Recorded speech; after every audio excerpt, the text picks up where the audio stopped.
We should mention the next match is unbelievable, and JR and I really can't do it justice just talking about it. We want you, if you're going to watch one match from this show, I think I'll speak for JR on this. Go watch Kurt Angle beat Shawn Michaels in 27 minutes and 25 seconds. It is this year's classic match, according to Meltzer. It gets 4 and 3/4 stars. I don't know why it wasn't five. Kurt Angle never had a 5-star match, I don't think, which doesn't make any sense to me, but whatever. Either way, this match is unbelievable. Most people hold this in high regard. I think even Bobby Heenan said this is the best match he'd ever seen in his entire life. These are two of the all time greats. Where does this match rank for you, Jim? Right there's the top, man. Right there at the top, Conrad. These guys had great chemistry. They had a great day. It was just perfect timing, and the feel was great. Uh, just the match was unbelievable, unbelievable. It surprised me that it was that good, but it was. It was truly that good. And I was, man, you talk about being honored to be a part of the presentation to some degree. I was. It was just terrific. I realize that this sounds a bit like a goofy question, but you'll know what I mean when I ask it. Once upon a time, WrestleMania was really just about one spectacle after another. And, we're seeing a lot of these big stars and a lot of celebrities. And to use a Pat Patterson term, a lot of gaga. To use a JR term, a lot of sizzle. But it does feel like somewhere along the way, the WWE started to say, you know what? We need one classic wrestling match. We need one fantastic wrestling match. Going back to WrestleMania 3, most people would say that's Steamboat and Savage. Well, there's no question here at 21 who that is. We also know at 20, we had a couple of those. We had Angle and Eddie Guerrero. We had Chris Benoit and Shawn Michaels and Triple H. When do you remember having a great match at WrestleMania becoming paramount? Was that around WrestleMania 12? Is that Pat Patterson's influence? I ask because we all know that Brett and Shawn were Pat's guys, and I think he was heavily involved in that WrestleMania 12 main Yeah, event. yeah, But every year that followed, it does feel like they try to give you one big time Matt classic, if that makes sense. yeah. I think that probably was a good guess. WrestleMania 12 with Shawn and Brett. Patterson was the agent for that match. He put it all together, and it worked. It was that great match that we all wanted to see at WrestleMania, and it was special. It wasn't Gaga. It was a great pro wrestling match, and it started a trend going forward of more of those matches like that. So it was special and timely, to say the least.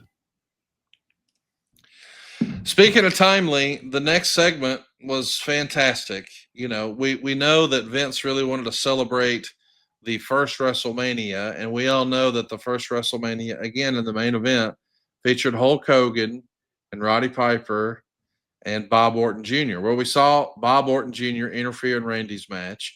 We saw Hulk Hogan come out and beat, I guess the Iron Sheik 2.0 and Yeah, Muhammad Hassan. exactly. But but now we've got a Piper's Pit with Stone Cold Steve Austin, and this is really fun. Piper's putting over Austin as being the toughest SOB, but when it came to being the biggest rebel, if Austin says he's that, he's a liar. Here comes Austin. Piper's going to slap Austin first. Austin slaps Piper back. They're going back and forth. The crowd's yelling, "What?" And then all of a sudden, here comes Carlito. And of course, we know where this is going. We get a Three Stooges eye poke from Roddy Piper for Carlito. We get the stunner. And now Piper and Austin are going to celebrate and drink beer together. But then Austin hits Piper with a stunner too. listen, we're playing the hits for fans here, man. We don't need to see a Stone Cold match. Just Stone Cold drinking beer and talking Yeah. smack and hitting stunners. That's all we need. I said all along that sometimes, as far as the fans are concerned, give me Austin and give me beer drinking, and I'm happy.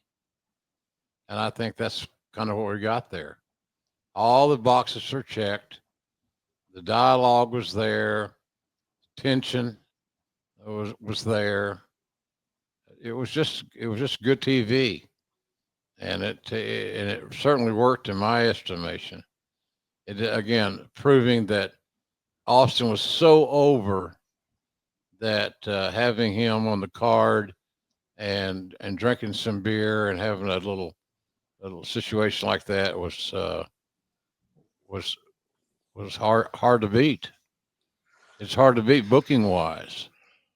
So I thought it was great. I love that segment. Two of the greatest talkers, attitudinal guys of all time. How can it be bad? It can't. Akibono is going to be out next, and he's going to beat Big Show in a sumo match that goes 1 minute and 2 seconds. And Meltzer would say, like with real sumo, the ceremony was far longer than the match. They even had him wearing the traditional sumo garb that makes Americans laugh at sumo. And Dave would say this wasn't as bad if you've seen sumo, but not since 99% of the audience had not. It was probably a waste of time to them. It only goes 1 minute and 2 seconds. I guess, listen, if you just want to say that you had a spectacle and you had something different, this is it. But I don't know where we go from here. I don't know what the payoff is. I mean, our wrestling guy lost, and now we move on. Is that it? That's what I'd say. Move on. Yeah. A minute. We invested 1 minute and change in it. That's enough. We've got John Cena becoming the man. He finally wins the world title from JBL. It takes 11 minutes and 26 seconds. Meltzer would say some people are going to blame the sumo match for the crowd being dead here. But when you've built up a match for months, well, Meltzer says there's no excuse.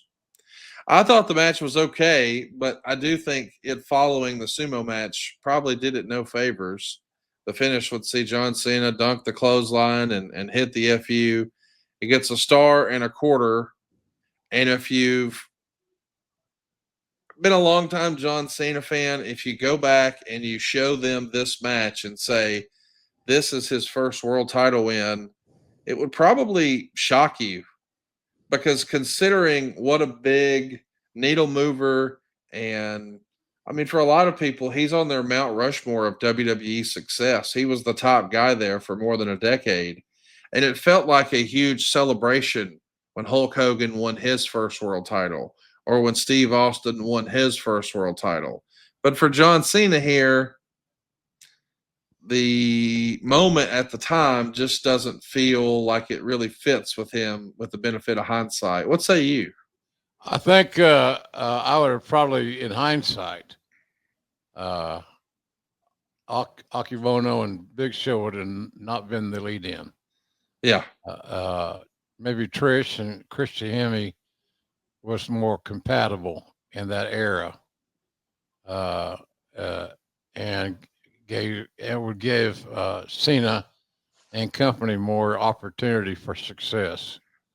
But it was not a real great, and it's too bad too, because the hard work that John Bradshaw Layfield put in to get himself and that match ready to go, it was just unfortunate that it ended up being kind of a cold match, and certainly was unnecessary. But in hindsight, you could have changed the order of the matches, and it might have helped it some.